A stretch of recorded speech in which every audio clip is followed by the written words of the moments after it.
The government of Iran is under intense new pressure tonight after admitting its forces shot down a passenger airliner last week. Protests rocked the Islamic Republic through the weekend and again today. We begin with this report from Foreign Affairs correspondent Nick Schifrin. The Iranian regime wanted to unite the country around a general assassinated by the U.S. Instead, regime actions led demonstrators to unite in tearing him down. For 3 straight days, Iranians in several cities have protested their government. Cell phone videos from the capital, Tehran, show demonstrators chanting, "Shame on the Revolutionary Guards." Many of the protesters are students. Furious, the Revolutionary Guards accidentally shot down a passenger jet last week, killing 176 after denying it for 3 days. At a weekend vigil for the crash victims, a sign read, "The government's lies killed us," and relatives of those killed blame the regime. We're gathered here because of some people's inefficiency, because of some people's inadequacy. Only 7 days ago, hundreds of thousands of Iranians rallied around the regime and mourned Major General Qasem Soleimani, killed in a U.S. drone strike in Iraq. But this weekend, the regime turned their guns on their own people. These cell phone videos reportedly show a woman shot in the leg by police forces and a protester's blood dripped along a sidewalk. At one point, a huge crowd started running for their lives. You can hear the tear gas canisters fired at protesters by police. The protests are immediately responding to Iran's admission of guilt for shooting down the Ukrainian aircraft. But I think these protests are much bigger and much larger and much more significant than simply that event. Nader Hashemi is a professor at the University of Denver. He calls these protests a reflection of previous Iranian demonstrations, including late last year, sparked by increased gas prices, and the 2009 Green Movement, when protesters called for social freedoms and the reversal of an election considered rigged. Over the last several decades, a new generation of young people have been born and raised in the Islamic Republic that have a very different vision for the future than their leaders do. These young people aspire to democracy, to greater freedoms, to human rights, but they're living in a deeply authoritarian system that is committed to denying them those aspirations. President Trump encouraged the protests and warned the regime. On Sunday, he tweeted, "To the leaders of Iran, do not kill your protesters. Thousands have already been killed or imprisoned by you, and the world is watching. More importantly, the USA is watching." The next day, President Trump retweeted an image that mocked top congressional Democrats as tools for Iran.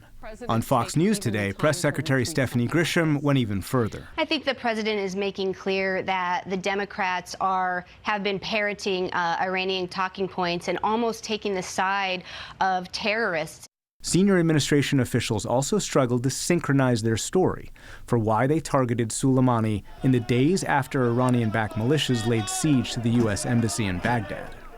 I can reveal that I believe it would have been 4 embassies, and I think that probably Baghdad already started.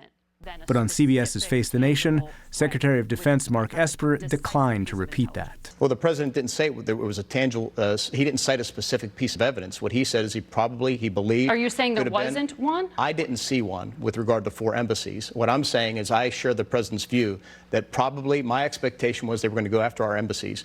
Trump administration officials tell PBS NewsHour they believe their maximum pressure campaign is working.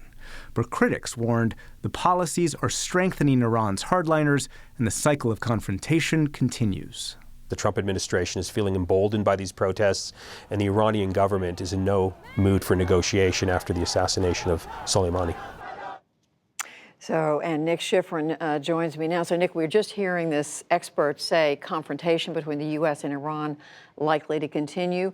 So, is the United States interested in negotiating or not? That is the stated goal of what the U.S. has been doing in the past, but we see a subtle shift away from emphasis on negotiations. And this happened especially in a presidential tweet this weekend. Judy, we saw the president responding to a statement by the National Security Advisor suggesting that the maximum pressure campaign would force Iran to negotiate. You see that in the middle right there. The president responded, "I couldn't care less if they negotiate, and by the way, he later retweeted that message in Farsi. I asked a senior State Department official about that, and the official said that our priority is getting Iran to change its behavior, stop supporting terrorism, give up ballistic missiles, end its nuclear program, and there are multiple ways for us to get Iran to do that. So the message from the president and this official is that we do want behavior change, but we're not necessarily going to emphasize negotiations. And that does mean the tension will increase. The U.S. believes its strategy is working, and Iran doesn't want to negotiate under the current circumstances and under this current very serious threat in Iran that we're talking about here. We not only saw the students protesting, we saw the accidental arrest of a British ambassador, we saw high-profile defections, and we even saw criticism from hardline newspapers demanding resignations. So Iran does have a very serious problem with these protests. And meantime, Nick, you had a continuing discussion over the weekend about just how imminent the threat was before General Soleimani was killed. Where does all that stand? So a U.S. official tells me that President Trump did authorize the strike on Soleimani months ago. That means that was regardless of the current threats. But at the same time, senior administration officials tell me that he reauthorized the strike on Soleimani in the days before the strike. And so that means there are these dual instincts from the administration that reflect these dual kind of talking points. You have the Pentagon, State Department, CIA pushing for a large response against Iran in general, and then those same people seeing the scenes in Baghdad, seeing this U.S. Official die from an Iranian-backed militia and wanting to, as they put it, reestablish deterrence, really send Iran a strong message, and hence Soleimani was killed. The story does not go away. Nick Schifrin, thank you. Thank you.